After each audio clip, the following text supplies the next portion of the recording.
Talk to me, Cleveland. What's up? This is your brother Kevin Chill Hurd, and welcome to Chill Talk. And of course, I'm here with the super producer Felicia Haney. What's going on, BG? Hey, hey, hey. All right. Before you got here, I was telling the people a lot of stuff. We have a packed show today. We think that we have a lot of guests coming on. So make sure you tune in and share the show. I was also saying thank you to everybody who joined in for the United Black Funds conversation forum about COVID-19 and the vaccine. We had Dr. Gregory Hall, who is my personal doctor, Sergeant Johnson, who oversees the military unit that are holding it down for the mass vaccination over at the Wolstein, and he's with the National Guard. He's a sergeant with the National Guard. And we had Miss Levita Ewing, who is a registered nurse and has her master's degree in nursing. We had a great conversation. A lot of people were in the house, and it was also co-sponsored by the Greater Cleveland Association of Black Journalists. So everybody who showed up to that, thank you. I was just with Felicia the other night for a GCUF event. Man, if you missed that, we talked about it on the show. They gave away stuff for the free. The film, Two Distant Strangers. You got a chance to see us on Chill Talk talking with the filmmaker who went on to win an Academy Award for that film. But Haney, it was a good event that you held down. You did an excellent job of holding down a dialogue with the audience. It was good. It was a good conversation with the audience. How'd you think the event went? Well, we had the freestyle since he stood us up. Who stood you up? The filmmaker. Oh, that is right. Did you ever find out what happened to him? I did. So he was shining his Oscar. Yeah, I was like, yeah, they said you was gonna be acting different once you got that Oscar. So I ain't surprised. But he was very apologetic. He just said that his schedule has been very crazy lately. As I had mentioned there on Friday night, he had just done Ellen like 2 days before. So he's been really, really busy talking about this film and his Oscar win and all of that. So he somehow mixed us up on the schedule, but he said he would make it up to us. So hey, we got 2 L's in Chill Talk. I don't know how many L's in Ellen. Is it 1? Is it 2? We got 2 just L's. Hey, we got the same, man. Don't give us that extra L. All right, but no, Felicia, you did an excellent job, man. Everybody that was there, the dialogue was phenomenal. Everybody had opinions about the film. And again, if you guys haven't seen Two Distant Strangers, first of all, it's only 30 minutes long, man, but it sure seems like it's a whole lot longer than that. But they had a screening at Unbar. I'll let Felicia tell you about that. Go ahead. Tell them how it broke down. Yeah, so this past Friday kicked off our inaugural Black Cinema Cafe event. So this is something that, when I say we, I'm speaking of Greater Cleveland Urban Film Festival, also known as GCUF, has started to do a Black Cinema Cafe. This past Friday was the first one, and we showed the film Two Distant Strangers, which is also on Netflix. So if you have not checked it out, like Chill just told you, make sure you log into Netflix, you use somebody's account, whatever you do, watch from your neighbor, get your neighbor house from the window, but make sure you watch that film. It is a great film, and that hits a lot of points. So, and come tell us what you think about it after you see it. And it's deep. Yeah, the filmmaker, I thought he was a friend of ours.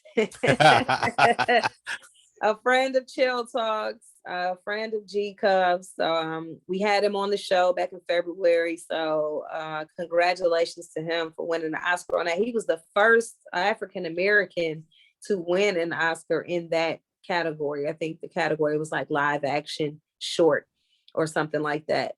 And he's the first African-American to win in that. So that's, big things. We got big things popping here at Chill Talk. We're trying to put y'all up on So, continue to watch Trying to and let the be, people know, let the Zamunda flag fly. It went down, it's going yes, down. Big things happen here, like she just said. Yeah, but no, big ups to Donna Dabbs, everybody, Kevin Taylor, who was there. Uh discussion got a little heated, a little heat. That's a good discussion when it get a little heated.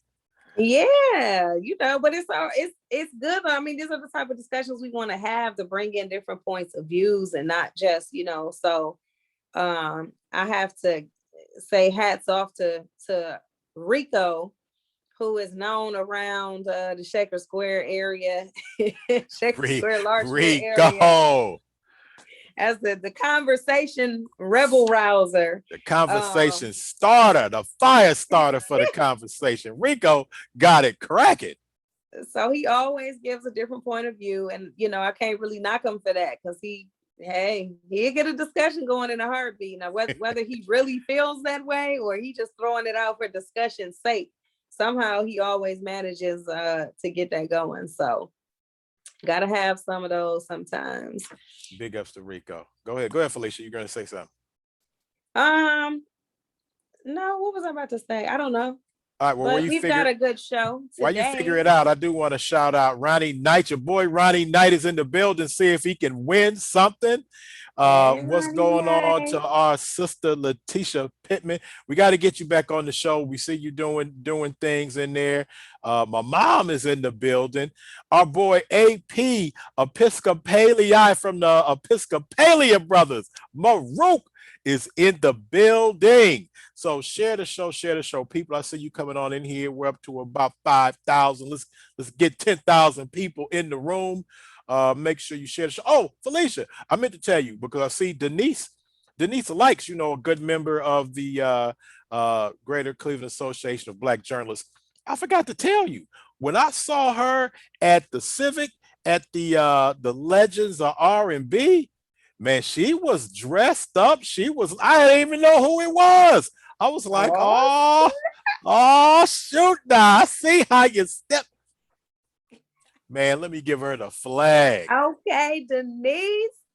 Denise said she ain't come here to play. She came to slay. Denise, okay. You should have said that in the first place. But what's up to Denise? She's a good friend of Chill Talk, a good member of the Greater Cleveland Association of Black Journalists. Oh, and real quick, Felicia, I got a call day before yesterday, from Dolores Tucker. Dorothy Tucker, excuse me. Mm-hmm. The president of the National Association of Black Journalists gave me a call. Right. I'm like, I looked at my phone. I'm like, okay, the national president is calling me. She said that she heard we were doing big things in Cleveland. So it was good to talk to our national president to discuss some Black journalists matters. So it was good. She said she needed to reach out to me as the president of the Cleveland chapter. They respect, they honor the Cleveland chapter, and they just checking us to see if we're ready for 2025. But indeed, we are. Also, off the rip, just in case, I'll say it again, but might as well say it early. If you want to donate anything to Chill Talk, and this is quarantine episode 58. So it's been 58 episodes since we haven't been at the radio station. And I suppose it's almost time to return. They're starting to open things back up. So I'll keep an eye on what's going on at Radio 1 in the Chill today is no mask day, right? I think they opened it up in Cleveland, no mask. So there we go. But my mama, she wearing her mask anyway. She went out today, and anyway, she told me to quit telling all her business on Chill Talk. But anyway, but yeah, we leave that for Tracy. Travion. Hey, we need to check in with Miss Travion to see how it's going down at in the ATL. Where she's a producer at Tyler Perry Studios at the divorce court. So we got to check in with Miss Travion. But make sure you guys share the show. Anyway, what I was going to say, donate to Chill Talk. You see it in the chat and in the description box. $, Cash App, $, money 2 chill, the number 2. $money to chill. So who all do we have for the show? We got a lot of people. Who do we have playing? We got a lot of folks today. So this y'all working me hard before I go on vacation. I'm going on vacation, y'all. What? Okay. Yes. When? Yes. Where? Who? What? I'm getting ready to leave. It is my birthday eve celebration. And I'm getting up out of here. Where are you going? Can you tell us? Is Johnny Dent gonna be there with you? Mind your business, man. I need to check Johnny Dent's schedule. It always seems that he on vacation in Bermuda or something, same time you in some island with Johnny Gilligan Dent, on the I don't island. know if Johnny Dent is gonna be there. You know, he may just show up like he sometimes does. I do not know. So don't quote me on that. But I'm going back to Miami, the MIA. Miami. Y'all know a lot of people are feeling, I don't know, iffy about this Floyd Mayweather fight this weekend, but I'll be down there. If you want to call it a You got fight. tickets? Maybe. You go give us some you know, last time, well, I won't say the last time, but one of those times you were live at the fight, we got footage of a mass shooting. Oh yeah. No, and then one time I went live and they shut me down. It was like, no, you cannot be live on your phone. I'm like, dang, y'all pinpoint people here? How y'all even know it was me? Yeah, they shut They you be down. on it. So whenever you go out, you always get some, you know, a tip to get us exclusive footage live and direct from wherever it's going down. So it's all. So I'm gonna see what I can do. I'm waiting on some credentials to fall in here, and I will keep y'all posted on what's going on in Miami. So shout out to this really is a trip for my little nephew. Look, I guess he's not little. He's about to be 25. His birthday is the day after mine. So we're doing a trip together. I'm like, nice. I might need to rethink this one, but I'm gonna make the best of it, y'all. So we'll see. Oh, let me tell you, I got a call today. Breaking news. This is a chill announcement. I got a call today from the government. Got a letter from the government, from a marketing company out of DC and New York City. They were looking for somebody to represent Cleveland, Black Clevelanders, to be a part of a campaign to talk about vaccine hesitancy. But then they told me I had to audition. So I cannot imagine that somebody is more Black Cleveland wanting to talk about vaccine hesitancy than me. But you know, we'll see how that goes. And I think they said they paying some loot, but we will see, because they know I do that for the free anyway. But hey, get that roll now. Keep everybody. We know that other one ain't work out when your one line you had somebody came and replaced you. So the Shay from LA this is the one. Shay from LA had me in the film. I rehearsed my line, and then some actor showed up late. And, like, excuse me. It's my spot there, bruh. Oh, okay. Man, where is my? Okay, they lucky I can't find my. Oh, hold on, here it is. All right, to that brother. I think it was Rodney Perry. So I'm gonna tell you, we have two guests in the waiting area, Felicia. We have Norma. Oh, Norma Sean. I know Norma. Norma. That's we can bring them in. And it's Erica. So are both of those our guests for? Yes. Okay, let me tell you, Norma had a show. We'll talk about it. Norma had her own television show a long time ago, and I was a guest on her show, and I dropped bars and everything. But yeah, it was nice.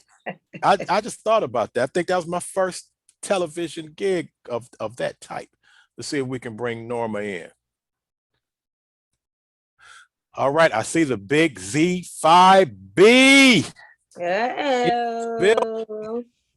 Hey, see the ladies of Z5B. Okay, Norma is not, she has a camera but no sound. So Norma, either you need to turn your I don't see her camera. Norma had a show. We'll talk about it. Norma had her own television show. Okay, people who are listening. It's under Aretha Carpenter. Okay, but we don't have Norma in there. But please turn down your volume from the Chill Talk. Facebook. Let's see if we can bring Norma in. All right, I see the big Z5B. Yes. Aretha Carpenter. Oh, Aretha. Hello. Thank you. Yes. So yeah, you guys, somebody has to mute your Facebook because we can hear it. And we're ahead on the Zoom call. We're ahead of the Facebook. Norma had a show. We'll talk about it. Norma had her own television show. Okay, people who are listening. Okay. I think we got it together. Yeah.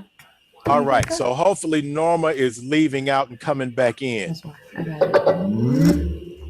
All right, we got you guys on there. We have Miss Aretha Carpenter with the right name up now. You got the right name up. Let's see if I can get Norma in. All right. And you have Donna Reed. Donna Reed is with me. Hello, Miss Donna Reed. Yep, Sora Donna Reed. All right. Okay, I think we have Norma. Okay, it still says Norma is connecting the audio, but she still does not have any. She does. Okay, hold on. We might have her in there. It says she's connecting the audio, so hopefully it'll pop up. We'll just give her a second. Right now she doesn't have any video or audio, but welcome, ladies. Thank you so much for joining us here on Chill Talk. How's everybody doing? Yeah, great. Excellent this evening. Good. Well, y'all sure looking good. I know that much. This is a great visual presentation. I got to step my game up now. These ladies of the Zetas they do it big when they come in the room. They let y'all know. And just let it be known, these just aren't ladies of Z5B. These are Kent State Zetas. Kent State Zetas in the house. Sigma Alpha chapter. Founders. Oh. You got it. So that's what we actually want to jump into, because that's one of the reasons that we have you guys on is to talk about, you guys have something really, really special coming up. So like Chill mentioned, you are from Kent State University. Woo woo. Hey. All Kent State alumni in here today. And but you guys have something really special coming up this weekend on June 5th. So tell us a little bit about your story. Well, I wanted to start off by just saying congratulations to all of my lovely, amazing ladies of Sigma Alpha chapter of Kent State University in Kent, Ohio. I'm Aretha Carpenter. This is Donna Reed, and I was first president of Sigma Alpha, and Donna was the first vice president of Sigma Alpha. And we worked very hard to start Sigma Alpha because it was very difficult to do. But we knew that ladies on the campus wanted something different. They wanted something new. They wanted hands-on. They just didn't want to socialize and wear their colors. So we had heard about Zeta Phi Beta. Some of the girls on the other side of the campus were talking about starting Zeta. Girls on our side of the campus were talking about starting Zeta. Yes. So then I said Zeta all started with love. Let me tell you, it started with love. So I was looking for a Zeta to help explain to us how to start a chapter. Well, it took a little while. We talked about it for about almost a year. But when my soror, Donna Reed, came to Kent State in 1970 with interests of pledging Zeta, I got started. Didn't I, Donna? We got started. And I knew Aretha from high school. So it was pretty easy for us to work together. Okay. Yes. And where y'all representing? Y'all What high celebrate school is this? school out? Glenville Tar Blooders. Glenville Tar Blooders. You know I had to explain that last time you were on. Oh, see, Donna, we're not even gonna bring that up. See, that's a whole different program. I'll stay in my lane. Okay, yeah, because we want to highlight that we are celebrating our 50th Zeta versary, and we want to give a shout out to all of the Zetas of Sigma Alpha chapter who upheld all of the services for 50 years, who stayed there and carried the torch for 50 years. The burning light of Zeta Phi Beta sorority that we started June 5th in 1971. I'm so proud. When I started talking about Zeta, all my Zeta friends know I love Zeta. That's right. That's why I said it started blood. Yes, I'm a legacy too. My daughter is also Zeta Phi Beta that's standing here right here. But we're here to celebrate June the 5th.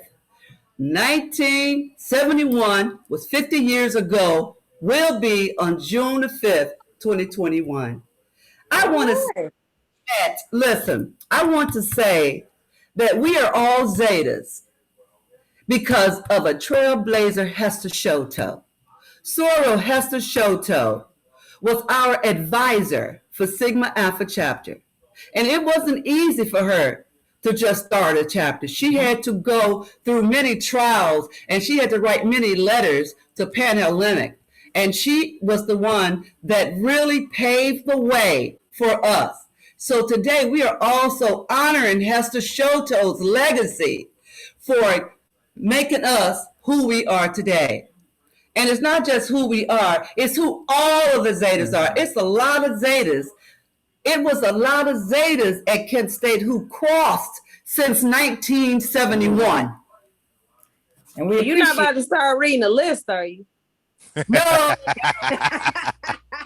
We about to preach about Zeta love. We won't do all that, but we do appreciate them passing on the legacy for all these years. I can hardly believe that I've been a Zeta for 50 years. Well, I'd like to congratulate you ladies because obviously I'm part of the D9 from Kent State University, a member of Kappa Alpha Gamma Tau chapter at Kent State. And I just celebrated my 40th.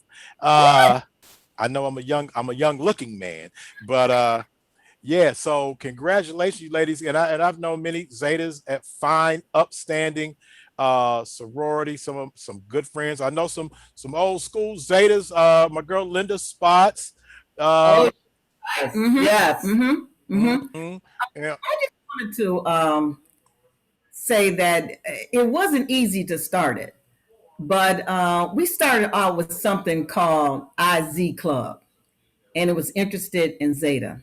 And that was the first step to try to get the Greek Council of Kent State to notice us. Okay, so what we did was we had a rush party over at the center, and when I tell you a resounding number of girls came out, it was amazing.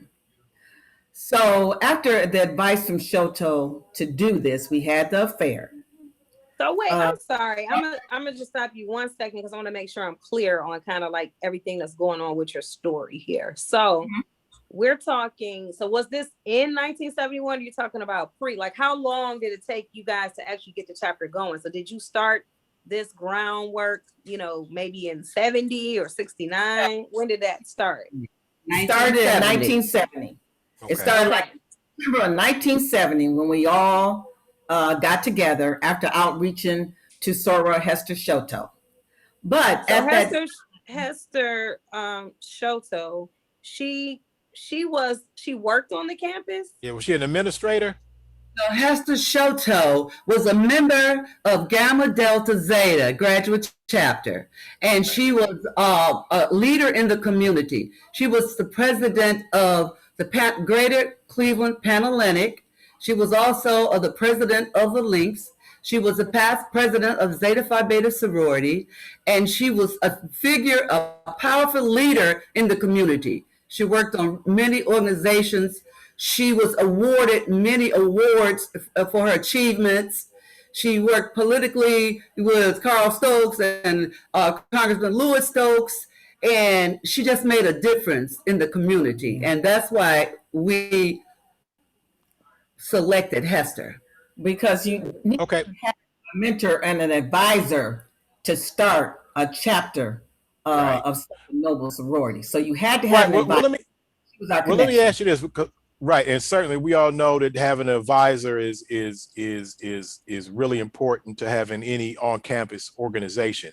But like, who did you have to deal with as far as the university was concerned? How was that process of going through the university to get your chapter started on the campus? Well, Hester did all of the handwork as far as all the letters to, forget the name of the lady we just read about, Suvic. Yeah, those letters right there. Miss Civilich. Civilich. Hester had to write Miss Civilich, which was part of Kent State University. And Greek affairs. The Greek affairs. She was in charge of the Greek affairs. And she would communicate with Greek affairs, and then she would come back to us to relay what they were saying and how we were about to go about starting the chapter. So basically, she did all the work as far as the university was concerned. So you couldn't just jump in. You had to start some kind of way. You had to get notice to get started. So this is when we got the advice to start the IZ Club. Okay. Interested in Zeta. Okay. So we had like a rush party over at the center. And like I said, tons of girls came out, tons. But in the end, only 21 met all the requirements to be in the club that we're going to eventually change to Sigma Alpha chapter of Zeta Phi Beta sorority. And then after that, of course, 15 ended up going for the original line on June the 5th, 1971. Right. Well, let me ask you this, because you're talking about 1970, 1971. A lot of things are happening on the campus of Kent State University. And Donna, you know, you got me straight during the Timmy Moore event.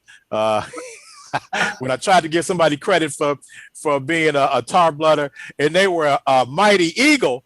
But you know, I'm just ashamed of myself. no, that was cool. But you know, but a lot of things were going on. Black student involvement. A lot of organizations were kind of reestablishing how they were going to operate at the time. It was a busy time, especially for Black students and Greek lettered organizations on the campus. So for you guys to be establishing Zeta during that time, I congratulate you. That couldn't have been the easiest things to do with so much going on the campus. We also worked closely with BUS, and they initiated the testing for the sickle cell anemia that we all were a part of. And I can remember that every student, African-American student on campus, had to be tested for sickle cell. And we found out that a lot of our friends had the trait, but the Zetas were instrumental in having all the students tested for sickle cell, but we work closely with BUS. And that brings to one of our principles of service. And we did a lot of service on the campus. And because so many Zetas were close to BUS, they took on this project. Then we also took on a project with Skills McElrath, which is housing project in Ravenna to do tutoring. And people like Aretha and several other Zetas were part in the field of education anyway. So that really brought a light to them to be a part of this. And one of the Qs used to pick the children up and bring them on the campus to Kent, and then the tutoring would start.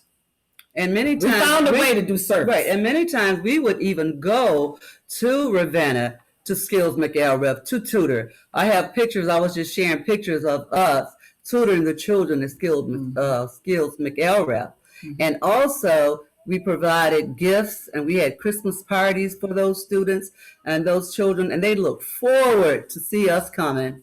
It was just like, it was just wonderful to be able to provide a service like that in the community.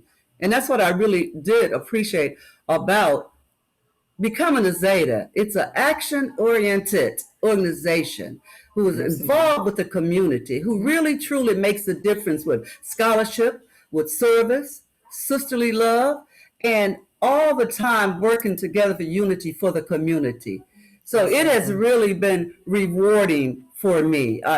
If it had not been for Zeta, I don't know what I would have been doing, because Zeta, just starting the chapter, we gain growth as far as personal growth, professional growth, leadership skills that I use today because of Zeta. And I'm just so grateful and thankful. I also wanted to You bring Zeta all the way down to the fingernails. Let me see them nails. Yeah, Donna, but before you say something, and for the people who, because we bringing up terms, and for the people who are unfamiliar with Kent's campus and its area, first of all, we're saying bus, so we're talking about Black United Students, the leading Black organization on the campus. And you talk about Skills McElrath over in Ravenna. Skills McElrath during that time and a lot of times after that was one of the more impoverished cities, areas in the country. So certainly you ladies of Zeta going there and tutoring those kids and being with those kids, I commend you. That is something I'm sure that they were appreciative of. But go ahead, Donna, you were getting ready to say something. I was going to say another service project that we had a lot of fun doing for is we would put on step shows. Oh, yes. We were one of the best with the stepping on the campus.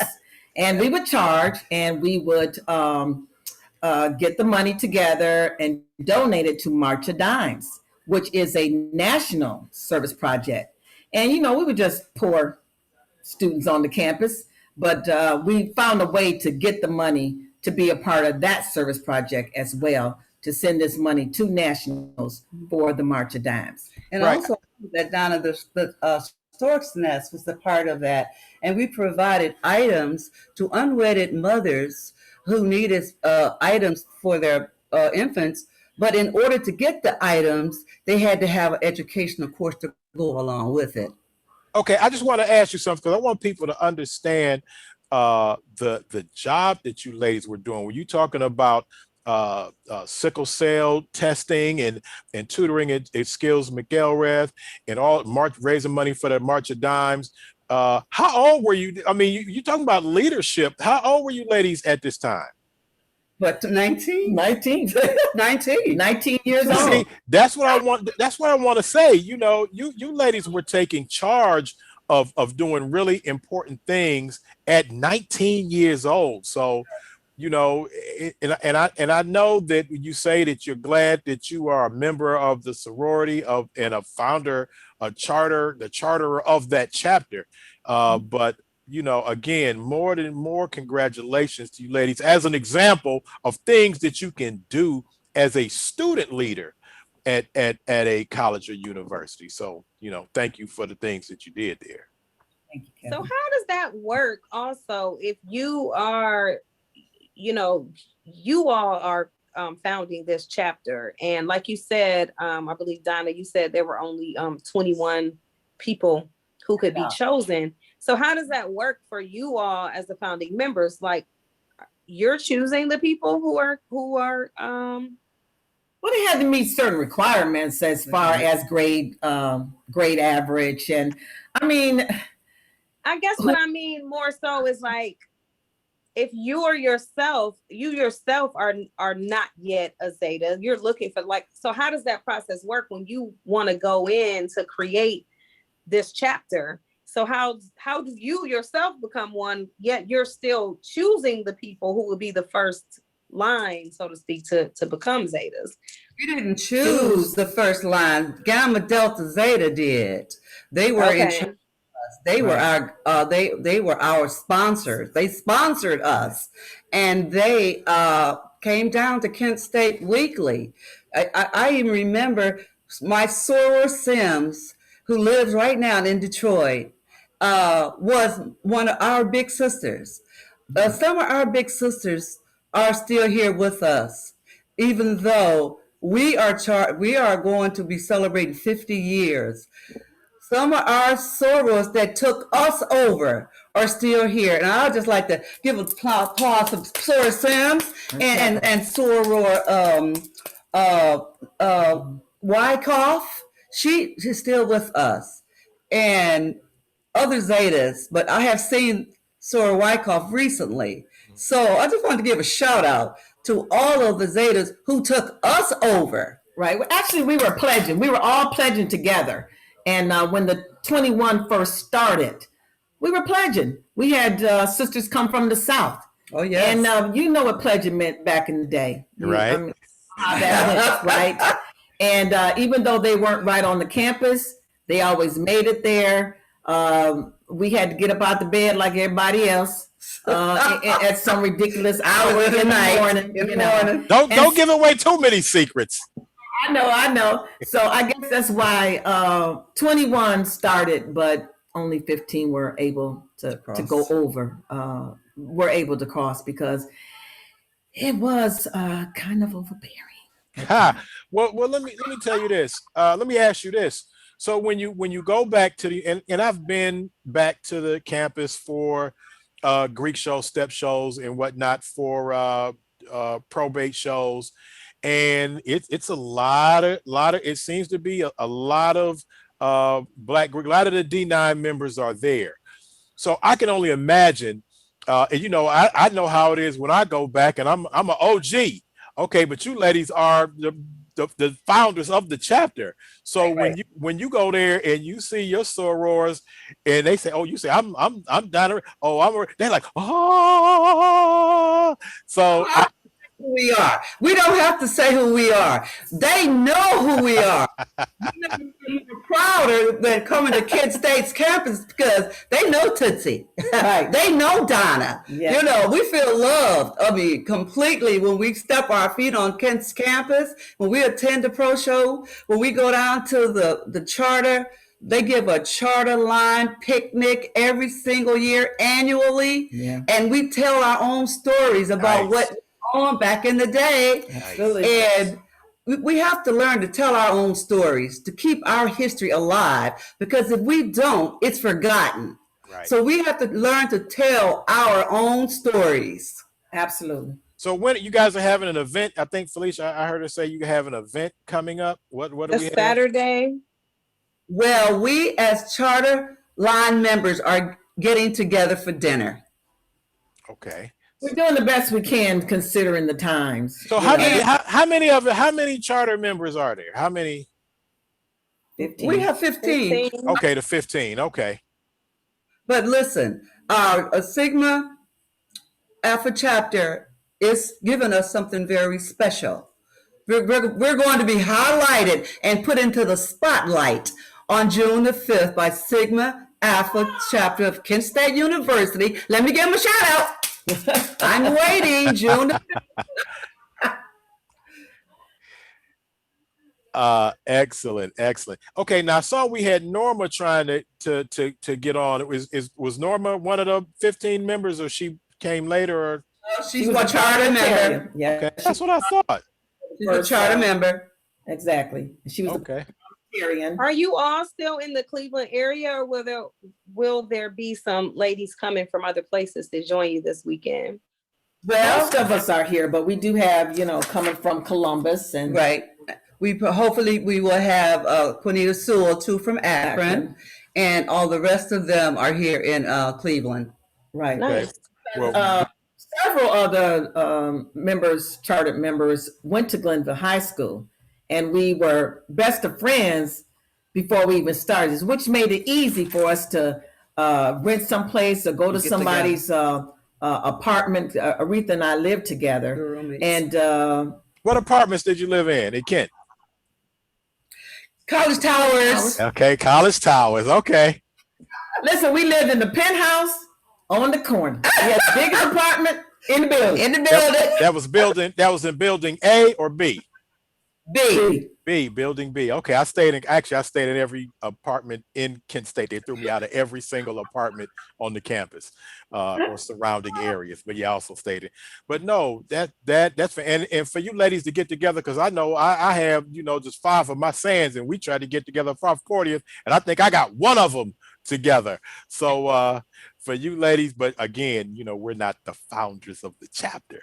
But sisterhood too. It goes back to sisterhood. We stay in touch. When we pledge, it wasn't just for the amount of time, the 4 years. It's a lifelong friendship, and I appreciate all of my sorors because we keep up with all of them. It's only 2 that we're still trying to contact before June 5th. But Donna's one of my best friends. Long time. We've been friends for a long time. Okay, so I'm gonna get it straight this time. So you ladies from Glenville. So was Timmy Moore, the late great Timmy Moore? I know he was at Glenville, and he was a member of Omega at the university. So was Timmy helpful? Being tar blooders, and now you all are both at Kent State, and he's a student leader. He's a bus president. He worked with Black United students, so, and a lot of Zetas were connected to that. I mean, Zetas were in the niche of everything. Yeah, because I was on the Omega court, I was on the Sigma's court, I was on the Alpha court, and I was for Homecoming Queen. I didn't win Homecoming Queen, but my soror, Joyce Smith, did. And Massey was also up for Homecoming Queen. Okay. I think I would like to go to one of the best memories, and mine was always getting together to come up with songs and words and steps for the step show, because I knew we were gonna be good. Show us one of them steps. Well, if Norma was on, she could sing the song "Women of Zeta," because we were the women of Z5B. Say it with me, Donna. No, we were the women of Z5B, striving for sisterhood on this line. Okay, and we knew better get to breaking it down up in here. We knew we were gonna be good at them step shows. They look forward to them Zetas coming in there, first being worms and coming through there all in unison. It was hard, but it's what we wanted to do. We knew we could do it, because to be the first on the campus and you just had 2 other choices, it required you to get busy. At the same time, trying to keep a good GPA. Right, absolutely. Right. But at the same time, we worked so well together. All our sorors were service oriented, and we had our own unique talents. And that's what was so special about it, because we didn't have any money. We worked very hard. We all worked little part-time jobs. But Sil and Donna and Norma, all of them, we got together. We made our suits. We made our vests. We made our little blue mini skirts. Everything and we did. And our white patent leather boots. Yeah, can you think about that?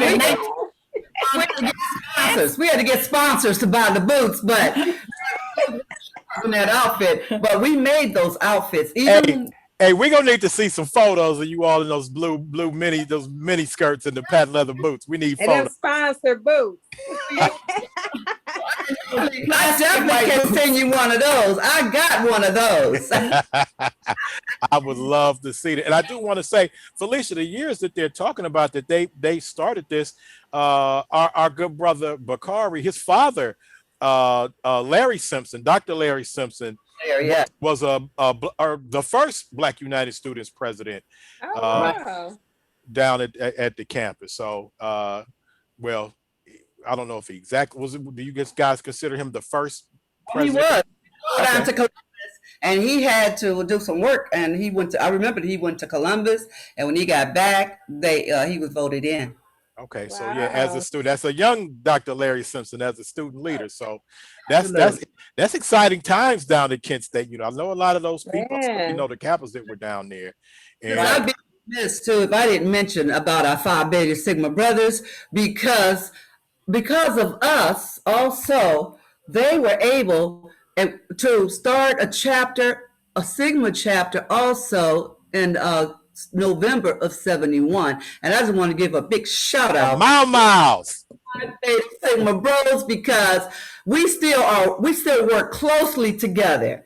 Where's that right there? Where's that, Donna? I talked to Ben.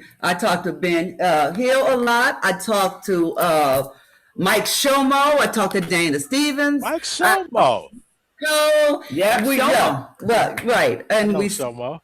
Davidson, and we keep up with Jerome Davidson and Billy. And so this has been 50 years, and we are still communicating together with our Phi Beta Sigma brothers. So shout out to all of our brothers that we love. And big ups to the brothers of Phi Beta Sigma. You know, some of my best college friends. I have roommates that were members of Phi Beta Sigma. So yeah, good brothers on the campus, and we all got along. All the Greeks got along for the most part.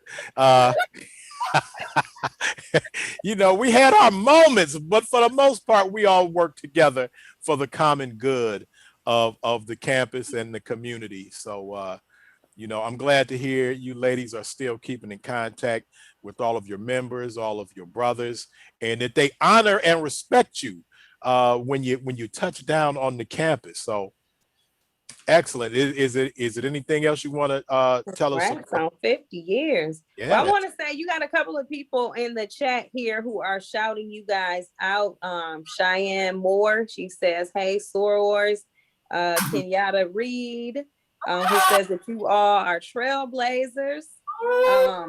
Jasmine Ariel, and then you got a Quinita Sewell, maybe, if I'm pronouncing that right.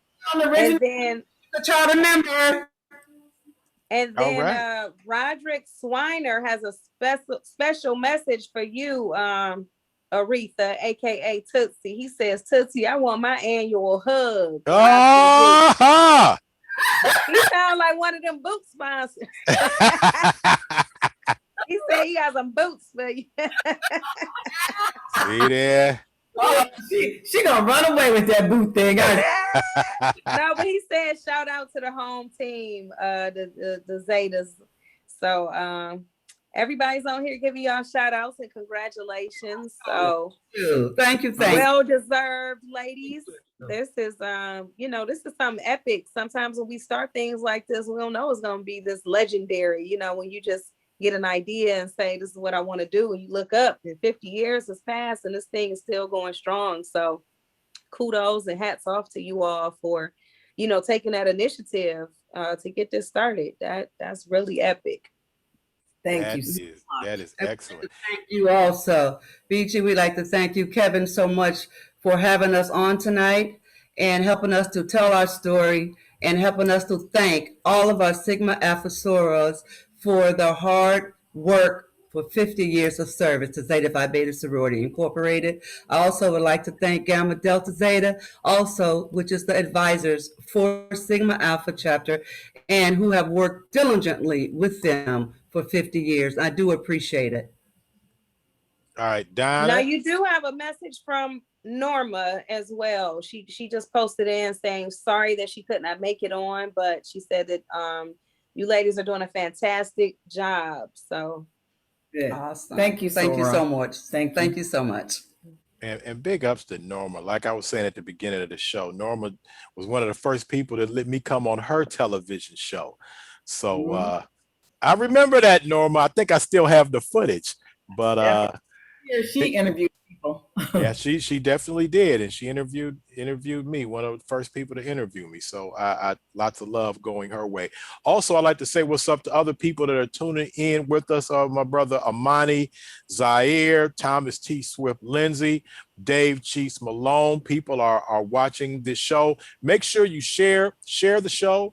Share the show, let people, see it. And I will, for everybody watching right now, I will upload the show again after we finish on my YouTube channel. So make sure you go and subscribe to the Kevin Chillher YouTube channel and share this specific show to let the people know, about the Zetas and what you've been doing, especially the Kent State Zetas. What's the chapter again? Sigma Alpha chapter. Okay, do y'all make that high pitched Z5 noise too? Y'all still can do that? Personally, yes.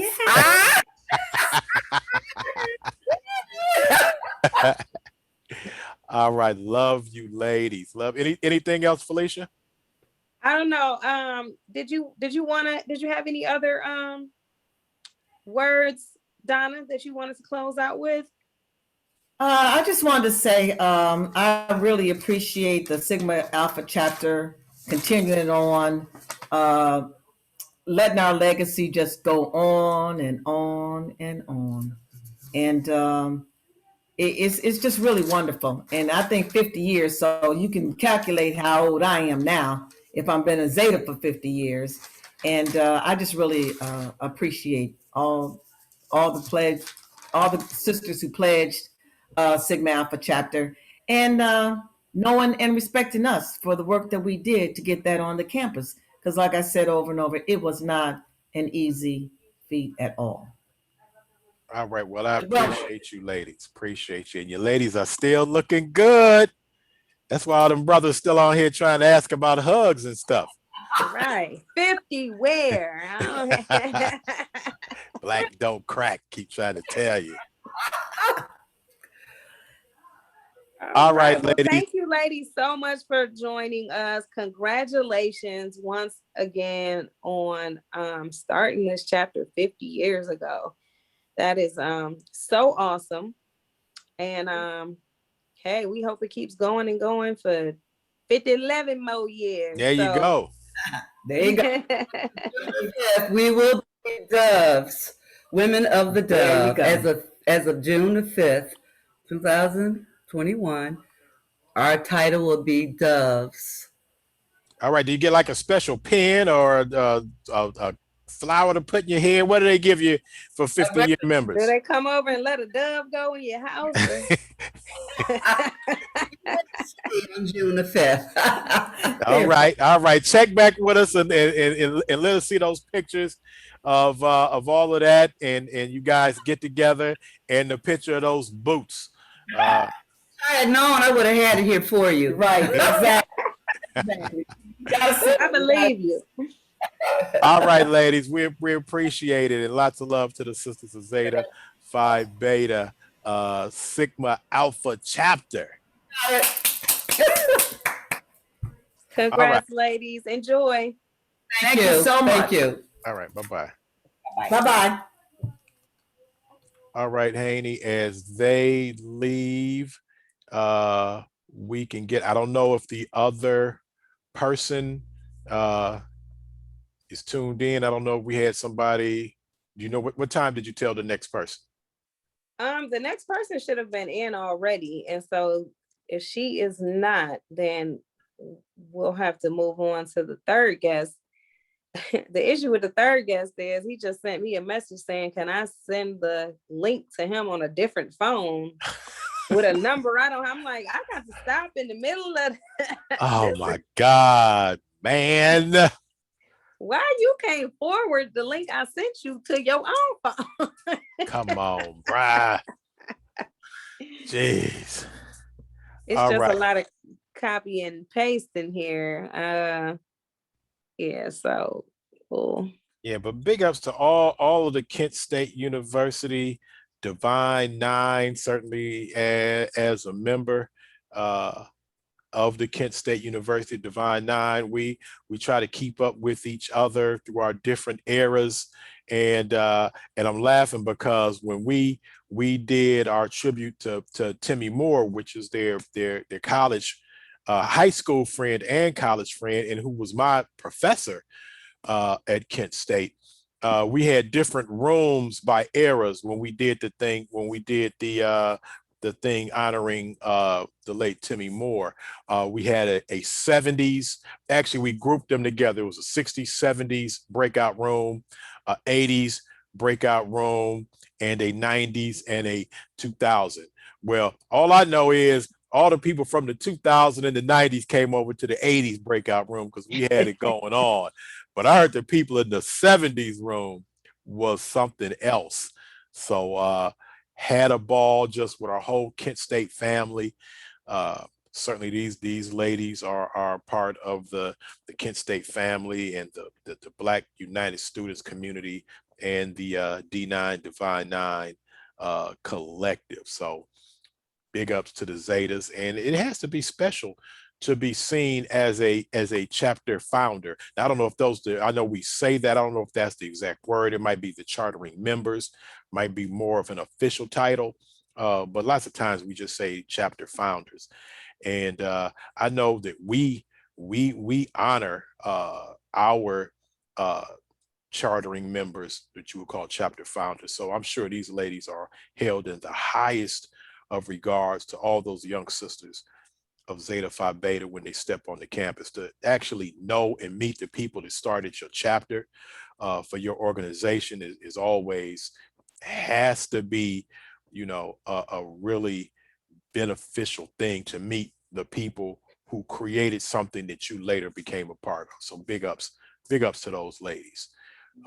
And I think Felicia is trying to run down the guests. Yeah, so in the meantime, though, I do want to give a shout out to the African American Museum. If you guys have never visited it, I don't know the address off the top of my head, but that's on, what is that, Crawford? I believe it is on Crawford. I'm almost positive. I believe it's on Crawford. It's like right across the street from Thurgood Marshall. The African American Museum is there, and they are doing a Juneteenth celebration this Saturday, actually on June 5th. So make sure you guys go and check that out. Theirs a little bit early since there's so many Juneteenth celebrations going on the actual Juneteenth day of June 19th. So I'm just really excited about this because, you know, probably before 2020, a lot of people didn't even know what Juneteenth was. They're like, what is Juneteenth that? was, right. You know, had never heard of it. And now people are really getting involved. So not that we know that the African American Museum has long for a long time known about Juneteenth and has done events. So that's not what I'm suggesting in any way, but we're just talking about on a larger scale. More people are starting to do more events and get more involved. And this is, you know, the whole idea is for that. We need more Juneteenth events, and, you know, more so than July 4th events, at least for us, for our people. So. And that's 1765 Crawford Road, 1765 Crawford Road, African American. I actually had a flyer. I ran into Frances, who's I'm not exactly sure of Frances's title there at the museum, but she has been kind of manning that you know, everything that the museum has been doing for quite some time. And so I ran into her and she had given me a flyer about it. That's how I knew that they were doing something on June 5th. So yes, make sure you guys go out and support that. But people, you know, the weather is breaking. I hear it's supposed to be nice this upcoming week, and people are just ready to get out. Like we said, today was the first official no mask day. You know, it's supposed to be if you're fully vaccinated to not wear the mask, but it's just showing that we are definitely moving in a different direction. So yeah, it's about to be 80s and mid and upper 80s coming up, y'all. So enjoy, man. Everybody should get outside. I think I might go down, Felicia. I think I might go and join that gym with you and Adam. Oh snap! I think Rhonda is actually a member also, so we might have to start meeting up and have a workout. Workout. What's up to my boy Alfred Lewis Joyner, who has joined us? What's going on, Louis Lewis in the building? Go ahead, Felicia.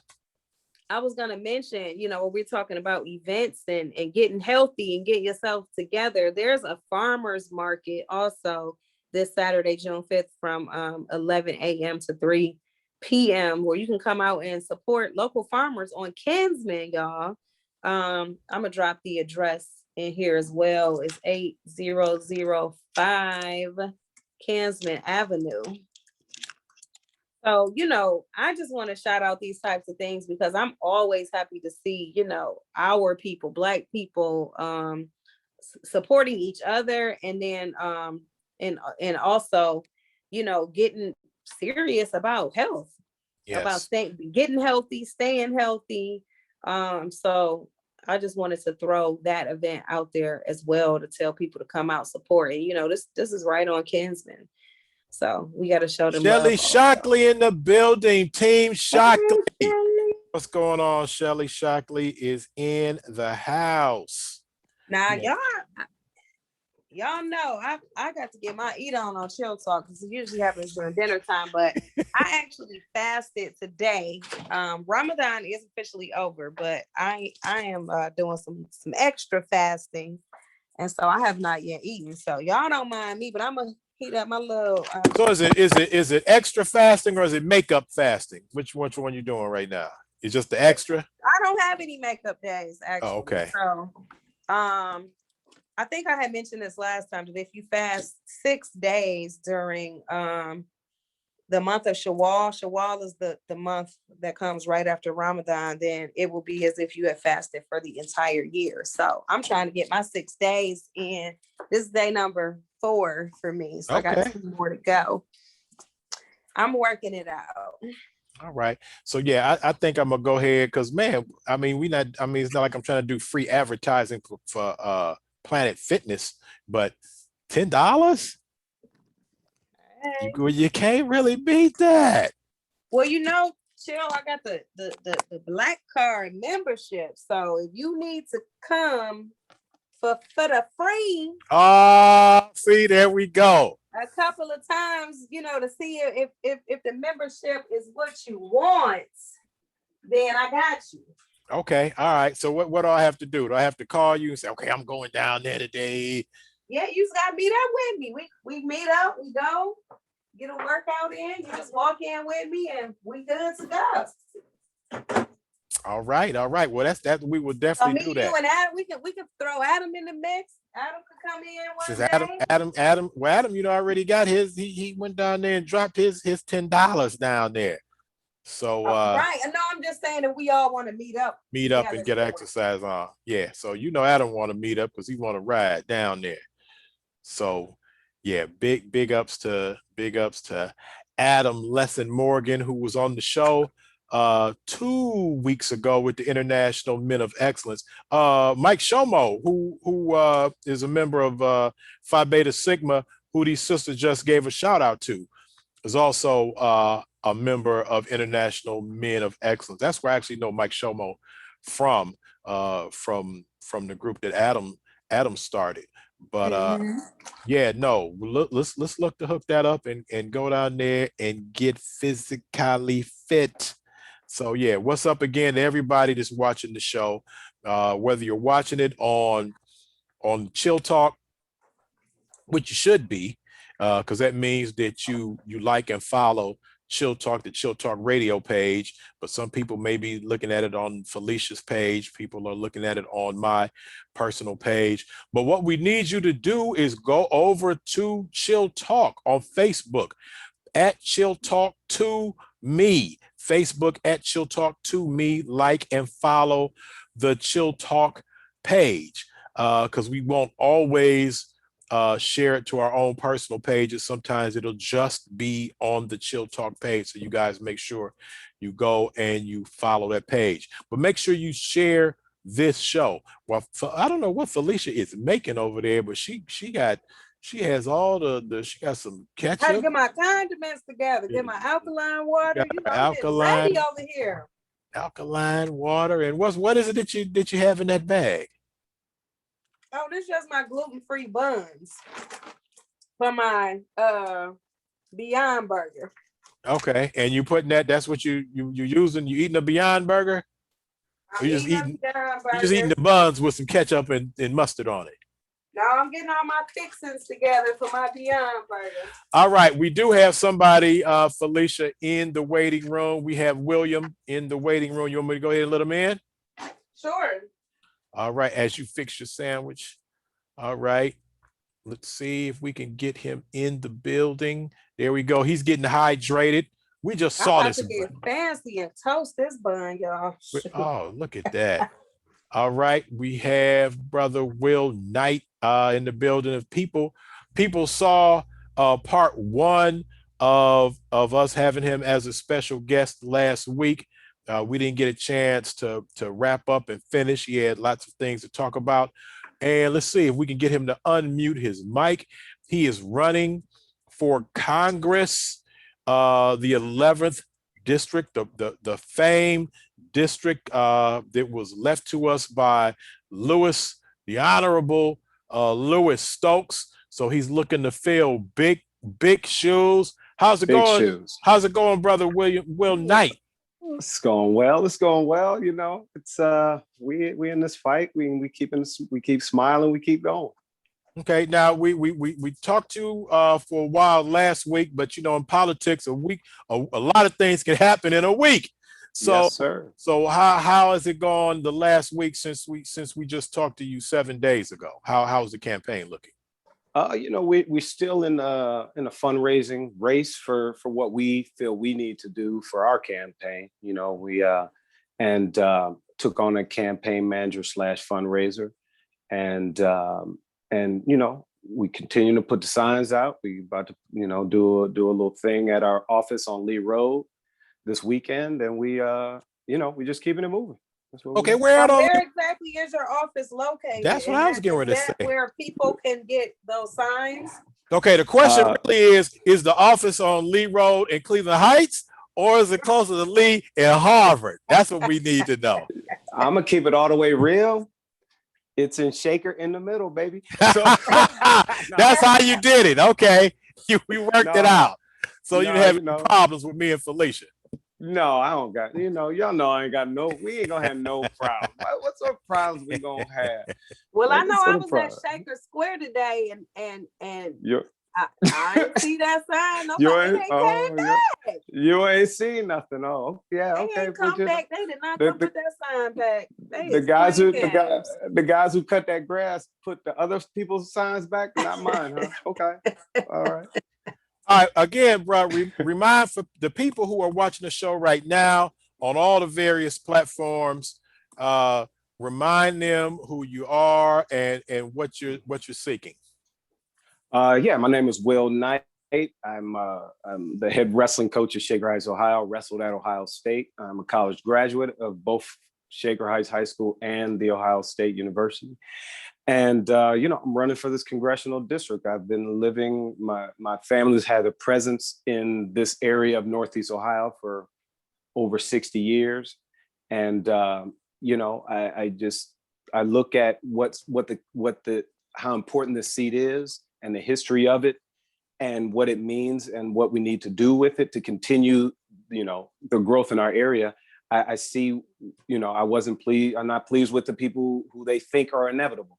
And I just feel that I'm the right person for this job. So what are some of the things, you know, like when I you know, pick up newspapers or click on articles and I'm reading about some other folks who've been interviewed, and I see that people are talking about, our main focus should be, you know, is healthcare or you know, whatever the case. And right. Mm-hmm. Yeah. So what exactly is your top priority should you step into this office? Well, first, I want to work for the constituents and the things that affect us. And we know there's a lot of African Americans in our district, a lot of people, and those are the things that affect us a lot are, you know, law enforcement and, you know, and obviously healthcare. And that is pretty important because you see how we have two of the best hospitals in America, and just the average Cleveland, Ohio people just don't have access to that. People in, you know, and all these cities that are just being marginalized, and you just see how the healthcare system is leaving the underprivileged or what have you behind. And so if we can't get our healthcare right, we don't feel safe walking down our streets, or we don't have fair housing and nice places to live. None of these other things matter, as far as I'm concerned. not matter, but it's we have there's way more there's so many things within the Black community, like we're unfair housing and education systems, and then, like I said, how we get treated in law enforcement. It's a very complex system, very complex problems we have.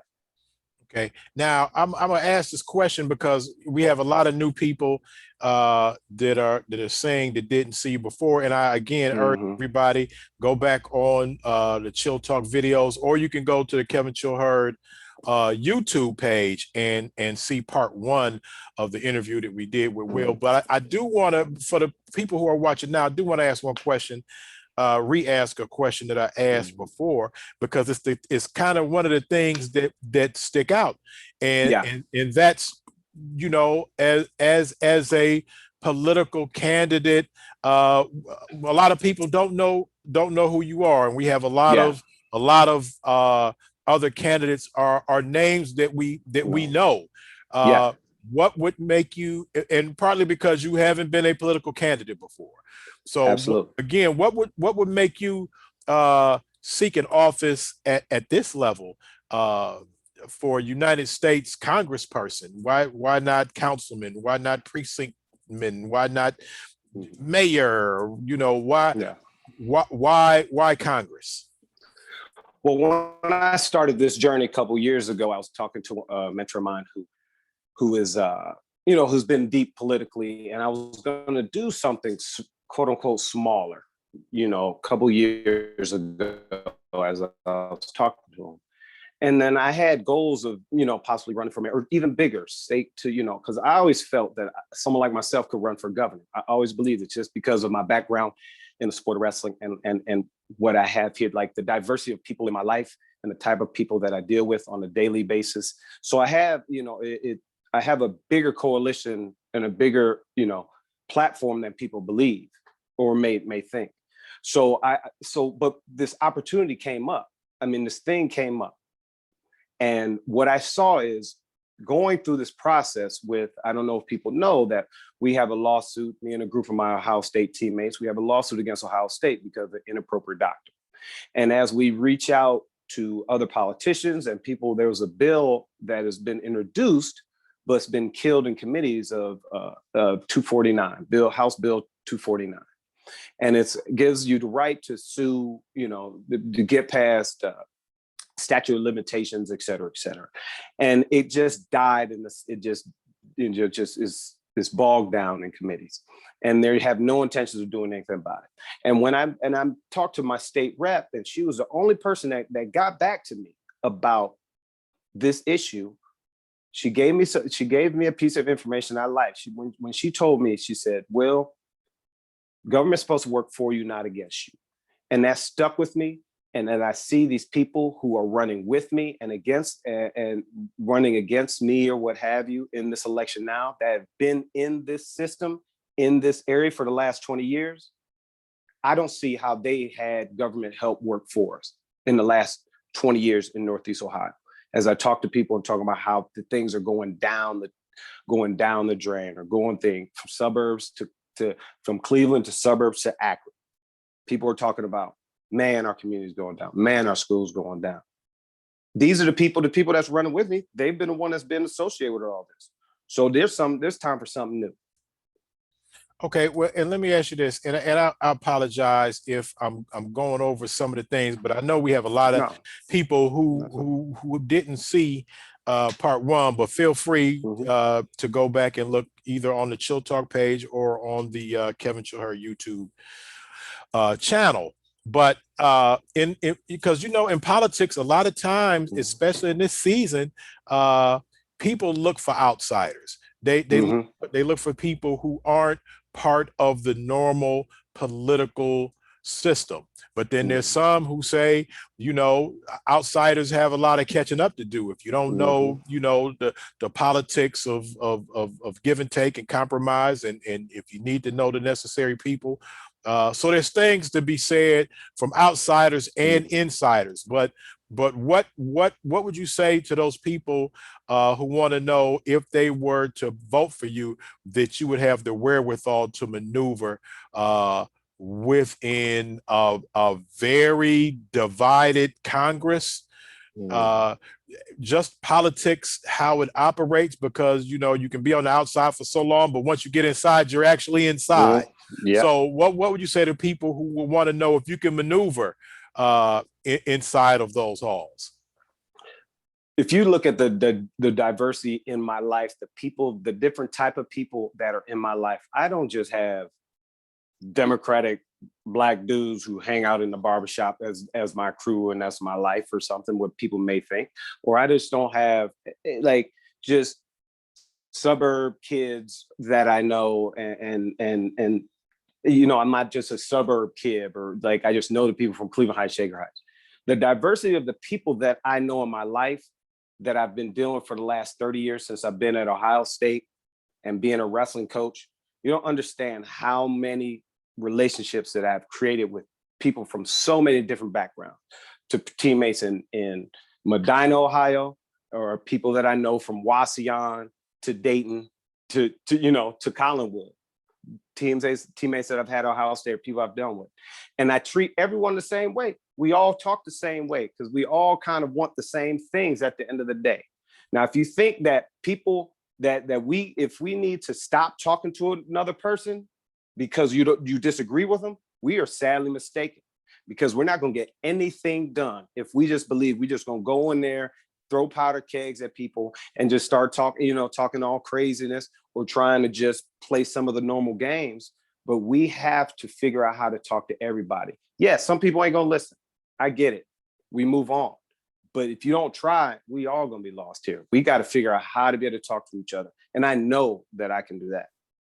Have you gotten any? And another thing, you plan catch up on endorsements? I am. I don't know if have you gotten any endorsements. How important do you see endorsements? How tough is it that you got a crowded field out here? Yeah. There's only so many endorsements to go around.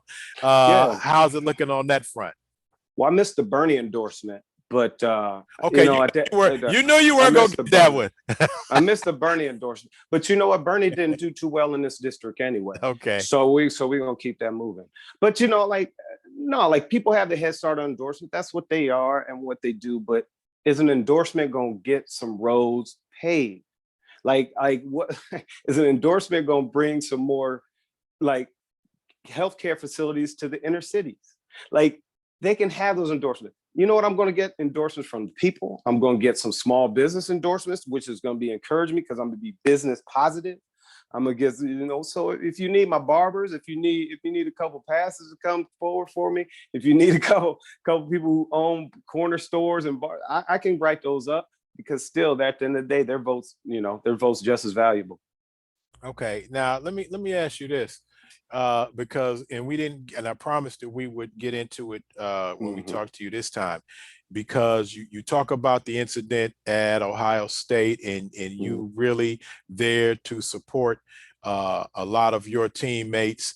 Let us know, because that's a passion of yours, and yes, sir. And this is how we get to know the person behind the candidacy.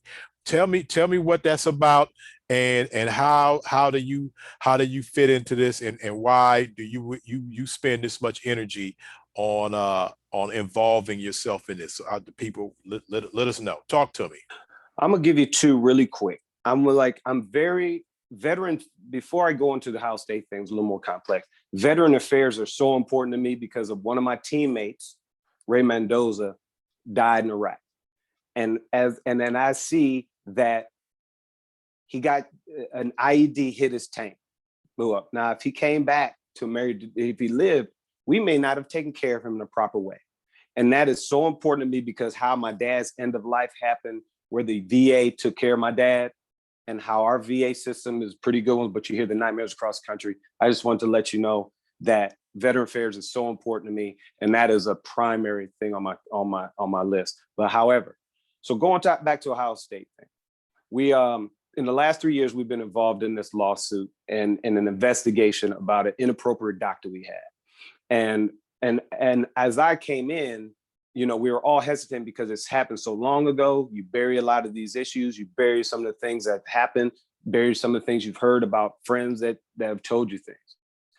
And as I started to get confidence in what was going on, and talking to investigators became a little bit therapeutic.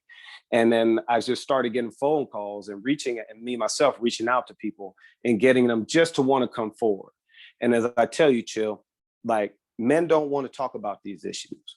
You know, they don't want, it's embarrassing. It's something that they just feel like it's emasculating. But these are the toughest men that I've ever met in my life.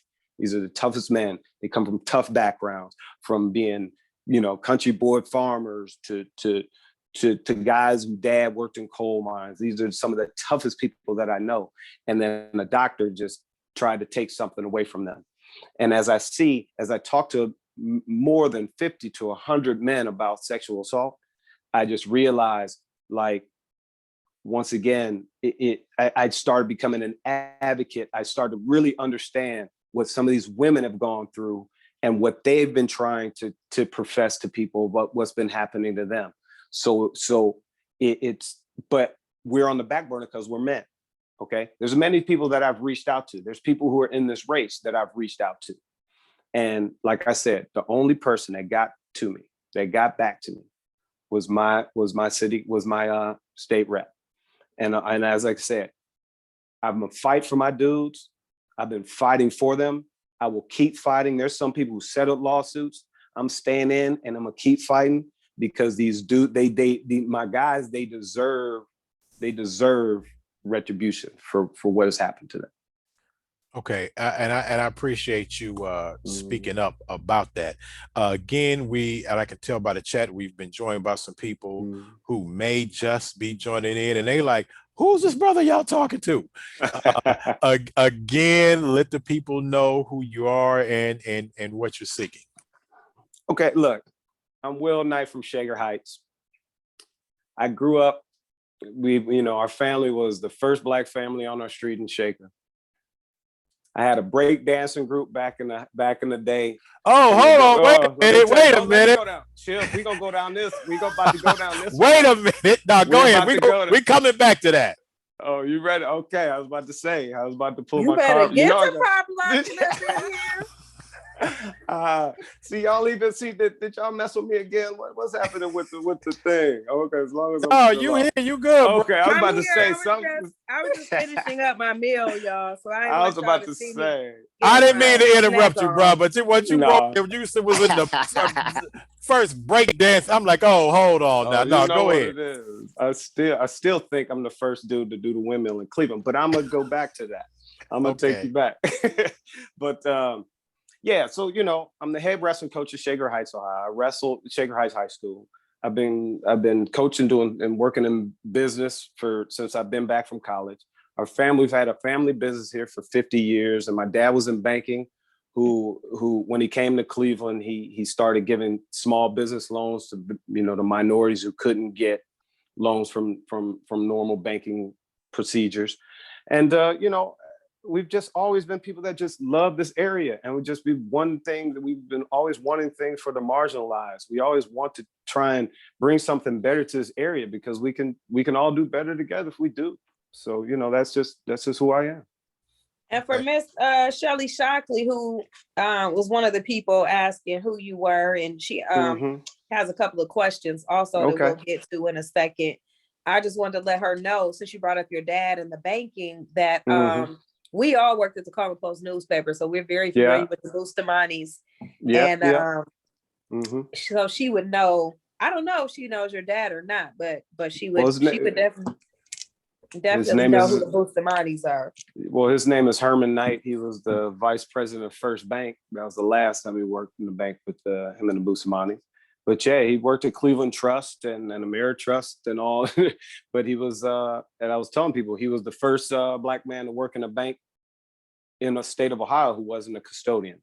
And that was his first job in Akron. It was one of his first jobs. So, he's always been about community, empowerment. He's always been trying to keep young people going forward and not being caught in this, as my dad would say, day-to-day existence. And that's just something that we live by. Okay, well, as Felicia said, Shelly had some questions for you. And I'm actually, because they're scrolling down, so it may be something she asked earlier, but the last one I saw It says, how do you stand out against the other candidates? Well, first of all, there are people that are. I am a moderate center left Democrat. Okay. Now that as what I say is, I don't believe that we need to be getting $2,000 a month anymore. Like I don't like I'm just these things there's things that we ain't gonna get. Like there's things that we can work for that are part of part of some of the liberal agenda. But at the end of the day, we know we got to get up and go to work. We got to get up and go back to work. So this is what we need to find. Ways do we need to make jobs accessible and train people to get some of these jobs that are available, because there's jobs out here. This unemployment's about to run out and people are not going to be prepared for it. So what are we going to do when employment, because I'm telling you, we're in a conservative state. They're about to cut that unemployment and people are going to be back out here scrambling to find work again. So we need to get right back to that work, getting back to work. Okay, the other question is about the points of your platform. She said, what are the 5 points of your platform as candidate? Yeah, well, law enforcement reform is very, through community engagement is very important to me. Okay, voter rights and voter rights suppression is very, very important to me. I've been voting for 30 years and I haven't missed many elections that I can think of. Okay, now the environment and protecting our water, and then having some sort of reasonable and some sort of like recycling program that I don't know how they messed up in the city of Cleveland. And like that just bothers the heck out of me. And the fact that, like I said, veteran affairs is a very important thing to me, because like I said, my dad was a veteran. VA hospital took very good care of him at the end of his life. And I'll always appreciate that. And, we have to work with young people in finding great paths for them for their future and investing in young people, whether we find a way to give better, opportunities financially for them to go to college, whether if they want to go to college or whether they go to trade schools or what they want to do. I still believe people should go to college, and then I still think you should learn how to swing a hammer, or cut hair or do hair, because you have a lot of opportunities when you're that young, where you can make some mistakes, but you can bounce back from. So those are things that are all important to me. So I guess ahead, I want to Felicia. ask you kind of the how, how do you plan to get some of these things done? Because not just getting past the voters to vote you in to say, hey, haven't seen this guy before, which could be good or could be bad, but once you're in there in the seat, and it's just like, hey, you still wet behind the ears, you're the newcomer. How do you work with people to get these things done? So I'm not by any means knocking anything that you said or your goal to say, hey, I see some problems, some issues, I want to change some things.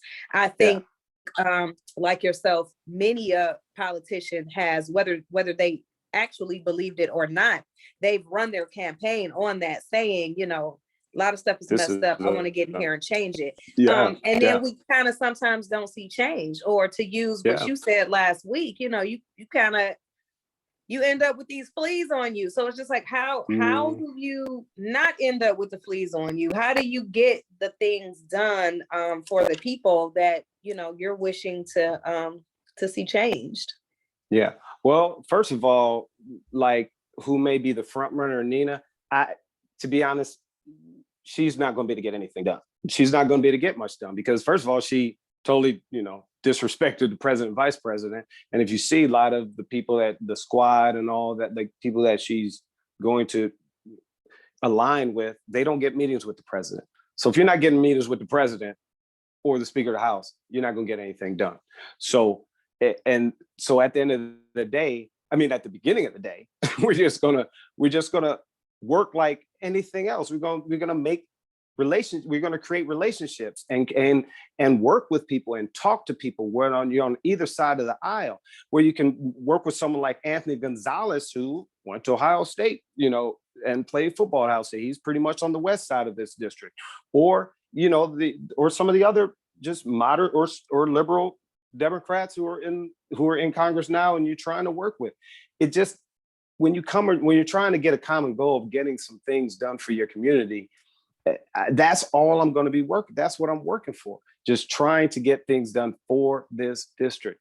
And I'm going to try and make alliances with people who to help me get these things done. But you think of anything, everyone's talking like they're all in the incumbent. None of these people have been in Congress before. So let's not make it think like all of a sudden, like, oh, I'm going to get something done. I know what I'm doing here. None of them have been in Congress. They all had to start somewhere. You're always a congressperson for the first time at some point. Okay, the other question out there is, how do you engage the lost young people who have no faith in change? Yeah. Well, you're being mute, a high school. Felicia. Oh, I'm sorry. I was trying to say I wanted to follow up on that question real quick before we switch to the next question. Yeah. So and of course it made me lose my train of thought. I'm so sorry. I was talking. I'm like, oh shoot, my phone is on mute. But I wanted to, so you were saying you wanted to form these alliances with people in order to get things done. So when you say these people, who are these people maybe in your mind, and like, who do you align your politics with? Well, when I say align, if we get blessed and get to go to Washington, have some relationship with the fellow Ohio Congress people, I would hope to have someone that are in our area that we can work with, because at the end of the day, we're all going to be having, if you're the Congress, affects the same thing from us from Euclid to 116th, and the same thing from 100 West 116th out to Avon. So we have to look like our region and our area has to be important to everybody. We may differ on how to redevelop the lakefront if we can. We're going to try once again. Let's bring some major industry to Cleveland. Maybe bring something back. Maybe we're going to try and bring tech in here. We're going to try and bring jobs. We can't just say, we're going to bring jobs to Lorraine area, and then that doesn't affect that affects everybody. It's in our region. So those are the people we reach out to initially. Okay, Felicia, and out of political fairness, and we've given this is our second time, but it wasn't his fault that we got cut short before, but we probably have time for a couple of more questions from him. So I want to go back to the question that came from the chat again, and that was, how do you engage the lost young people who have no faith in change? I talk to young people on a daily, because I'm a high school wrestling coach, and I'm dealing, we're deep in our off season, and I'm on a constant level. I mentor kids and I coach kids, and I'm talking to them about just everything from their family life to politics, to music, to whatever. And to be honest, I don't know if there are, young people, they don't stay engaged as much. They have way more things on their mind. They think the world's not going to end tomorrow. So, they think they're going to live forever, and that's how they live. And, what I do is, all I want to do is motivate. As a coach, I want kids to buy into who I am. That's all I can do. I can't convince someone to buy into the whole Senate, right? I can't convince. I can maybe try and give them, I can have them buy into who I am and what I want to do for young people and what I want to do for their area and how to make their lives better. And then maybe they can see me going there fighting for them. And then maybe they'll at least say, you know what? Here is a politician. Here's a mentor. Here's a person from our area who's fighting for us. And maybe I can give them a little bit of faith in it. And, but it is tough. I know it's tough. I know it's tough. Okay, we're gonna try to wrap this up, but another Okay. question is, and I think we touched on this the first time we talked, but how will you fight off a possible loss of this district due to redistricting? And I know we talked a little bit about it before, but can you attend to that? Well, I mean, if they redistrict, I have confidence in, if they redistrict it and redraw the lines, and they seem a little inconvenient for Democrats, I have faith that I'm the type of guy that could win it back either way. Because, like I said, I have a diverse background. I have a diverse. I can talk to so many different type of people, and so I don't fear the fact if they make it a little inconvenient for us. Now the problem is we have these districts need to be drawn correctly, but once again, is if you don't stay engaged, we don't keep voting, then that's in a state that's technically purple, and then that's how we lose these districts. We lose these little things, these little votes that we keep losing when the Republicans are coming to the table all the time. We have one other question saying, All did you film a documentary for the Shaker Fire Raiders some years ago? I did. It's called Fire. Yeah. That's my nephew. That's my nephew's team. Well, it was my sister, her husband were like founding members on that team. That's where I first met. Remember, I was like, when I first met, I was like, where do I know you from? So it's the Shaker Fire stuff. But I have that. I gotta get it because I didn't release it. But man, it was good. Like we went deep with those kids, and we went down to Florida with them when they went to the national finals. Yeah. I got this. The documentary's called Fire. Okay. Well, my sister remembered you. She said that question. So let the people know how they can contact you, how they can support, donate. Yeah. All right. Well, you can go to willknightforcongress.com. Check me on Twitter, willknight11th. Or I'm on Instagram and Facebook, just Will Knight. You'll see the Will Knight for Congress avatar. And we're just gonna keep getting after it. We're gonna keep getting after it, and hopefully things go our way. But we're gonna fight to win. If we lose, we'll congratulate whoever it is. But we're gonna fight for it. All right. Well, what can people do to help or support you? Like I said, on the website, there's a subscribe button. There's a donate button, which we like people press, and then there's also a volunteer email. So I get the clicks a lot about people who were I'm getting them now. I see some people must have saw the show and go right to the site. But yeah, so we're willknightforcongress.com, and you can get all that information. I think we're gonna do a thing on Sunday. I'm gonna give y'all a tweet about it. Sunday at on Lee Road, 3691. It's next to Faz, across from the doggy daycare. We're gonna do a barbecue, meet the candidate, play a little music Sunday afternoon, noon to 2. Okay. Now, before we let you go have to represent that you're trying to say you was the first brother to bust a windmill. Okay. So we need to see some. Don't make me do it. Like, I'm gonna tell you right now. I'm gonna tell y'all right now. We win August 3rd. You gonna see a windmill in the street. All right, my brother. I'm gonna give you the quick Todd Stamps. I'm gonna give you. All right, now that's my little brother. That's my little brother right there. So look, we all was trying to figure out waving. I could not wave to save my. I lost like every waving competition because waving came out first, right? So then people started learning breakdance. This. Me, I'm training with my brother. I was training. We was watching video. We started breaking visually, and I started figuring it out. So in the backyard.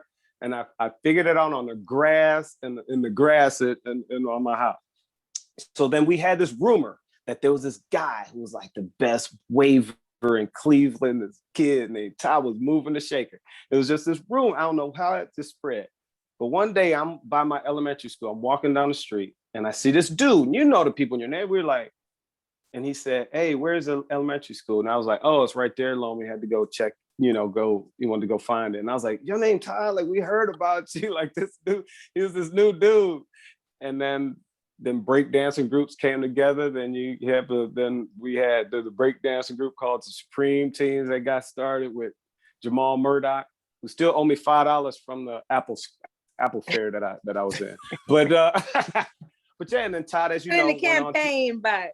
I know. But you know, Todd Sands went on to dance for Levert, and then went on to become Usher's choreographer. And coincidentally, me and Todd wrote a movie about that too. So hopefully, maybe when people get motivated to see the movie, it's a great story, man. His story going from Cleveland to Shaker, and then to dance with Michael Jackson, it's an unbelievable story, and people should check. You know, hopefully we can get people to see it, check it out.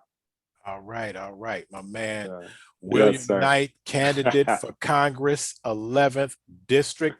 Felicia, anything before we let him go? No, just want to say thank you. Thank you so much for joining us, for giving us some background on you, letting us know who you are and what it is that you're representing, you know, how we can help you along the way with your campaign. So we appreciate it. Thank you for joining us. I know last week we kind of had, I don't know what was going on. Somebody was cutting the wires. Oh no, it was the Russians. This went so smooth. Man. The last week they said, nah, I don't know. This went too smooth. I love it. It's good, though. So, I really appreciate the opportunity. Thank you. All right, my brother, and good luck, and we'll be watching you out there on the campaign trail.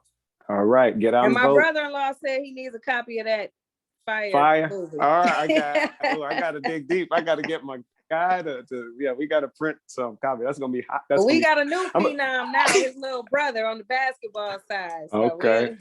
All right, we'll see. Okay. All right. All right, bro. Glad to have you, man. All right, I appreciate you. All right, thanks. Good luck on the trail, man.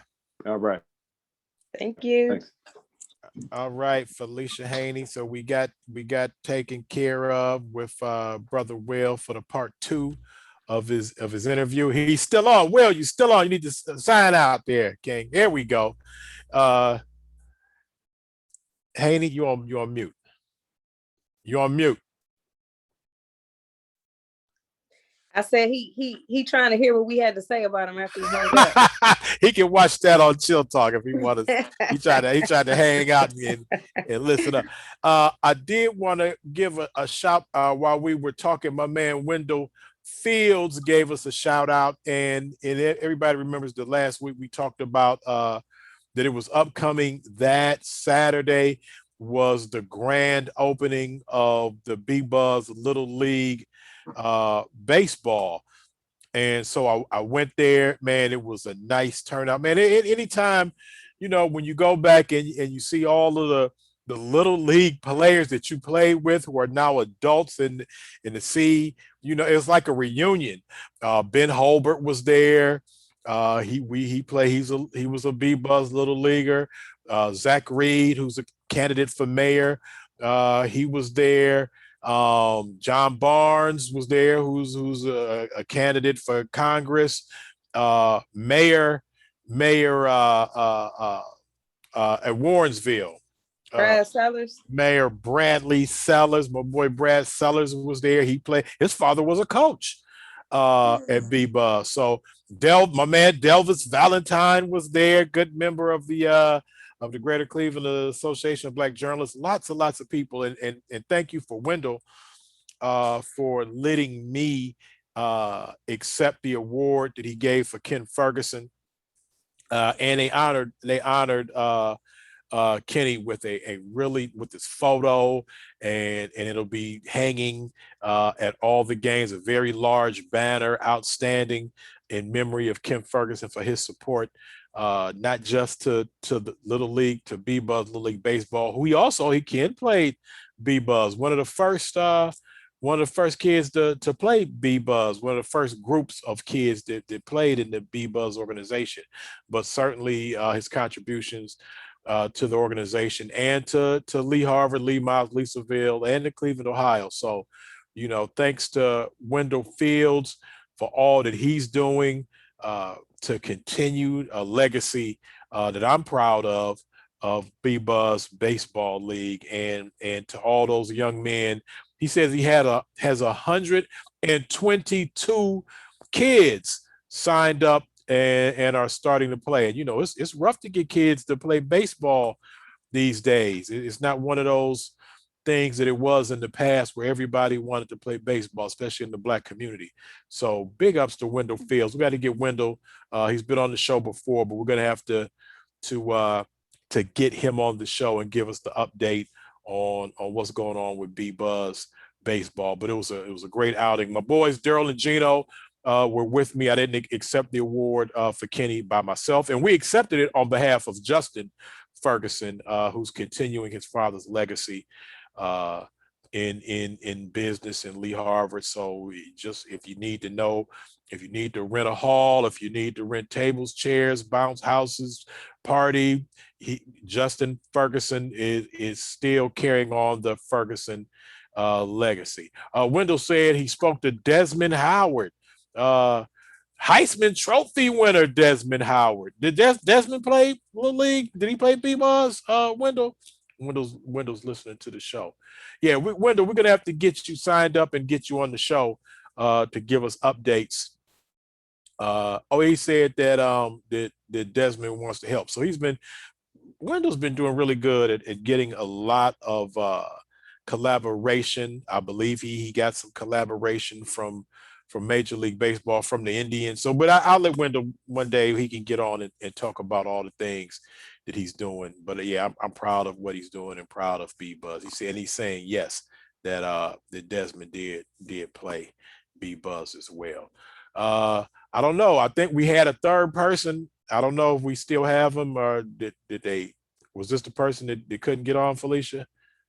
We had a third group that was supposed to come on. Who what name does it say? No, it's nobody on there, but I thought he had broken it down to 3 different groups. Or was it just the 2? It was the Zetas and oh no, we did have 3. I thought you were saying someone else was trying to get on. That's why I was be like, you're about an hour too late. No, it was the African American Museum. So okay. We gave them a shout out and represented their event, or telling people to come out to their event this Saturday, June 5th for Juneteenth, and early Juneteenth celebration. So once again, make sure you guys check out the African American Museum. Chill gave me the address, which I know I put in the chat. I think it was 1765. I don't know if that was it. Let me scroll back and see. 1765 Crawford Road. There you go. Mm-hmm. So make sure you attend that.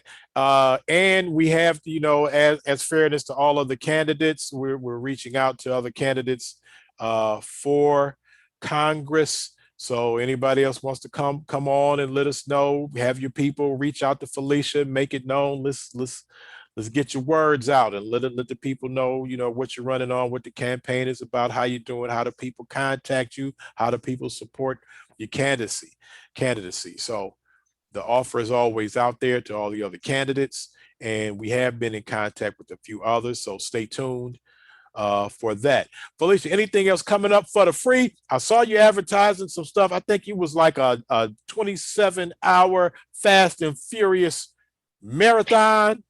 You can sit down and watch every Fast and Furious ever made. Is that in one sitting? Is that you come back each week? What is that?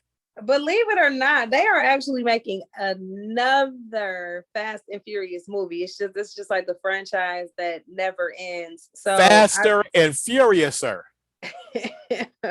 Faster and Furiouser. 9, I think they're leading up to. Something like that. You can, and this is a really cool family event too. I mean, depending on how young your kids are, that will be at the discretion of parents. But for what we always tell y'all on Chill Talk, we always giving y'all stuff for the free.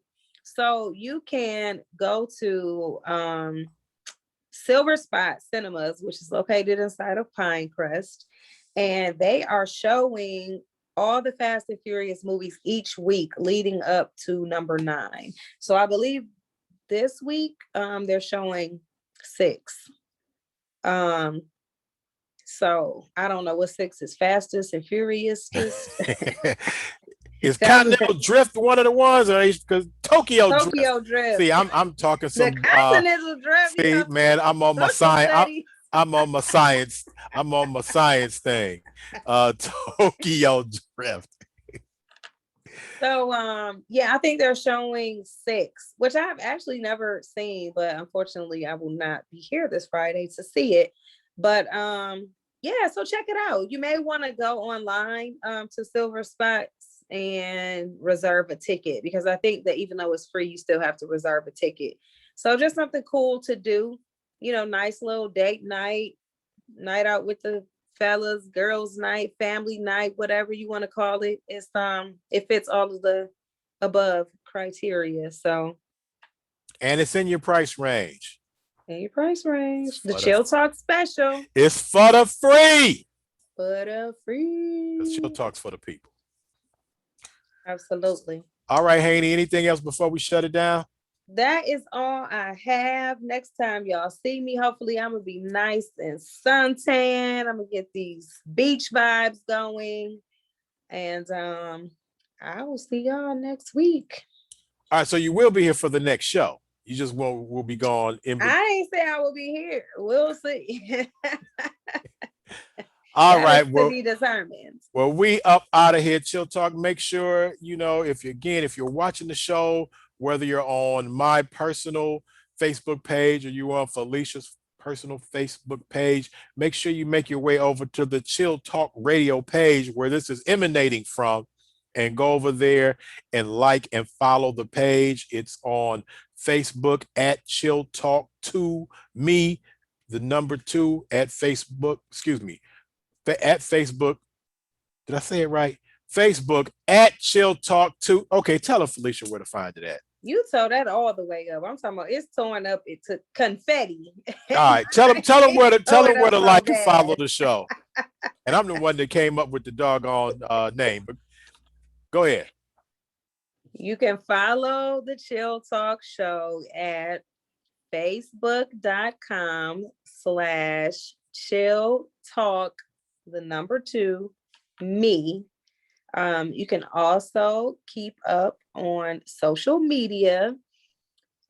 Tell them your page. We need a Chill Talk social media page, but other than Facebook, we actually don't have we have our separate pages that we incorporate Chill Talk things into, which we will still do, but we need to have our own Chill Talk social media page. So y'all be on the lookout for that, and make sure y'all follow us, okay? Because we might start giving away some free stuff on there as well. Yeah, no.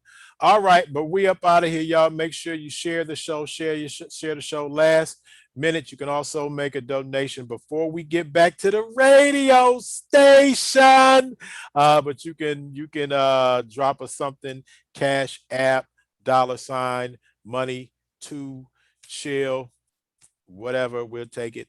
But yeah, we'll keep you guys up on the latest talks of things open up. We should be looking to return back to Radio 1, to our old digs, and our brother Leo, the engineer. I hope Leo's still the engineer. You never know, but it's so long, you don't know who's. Yeah, we don't know what kind of trick bag we gonna be opening. What's gonna be coming out?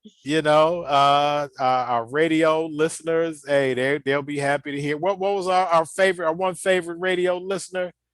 What was that? Demetrius. Shout out to Demetrius. My brother Dashiki Shan always was tuned in on the radio.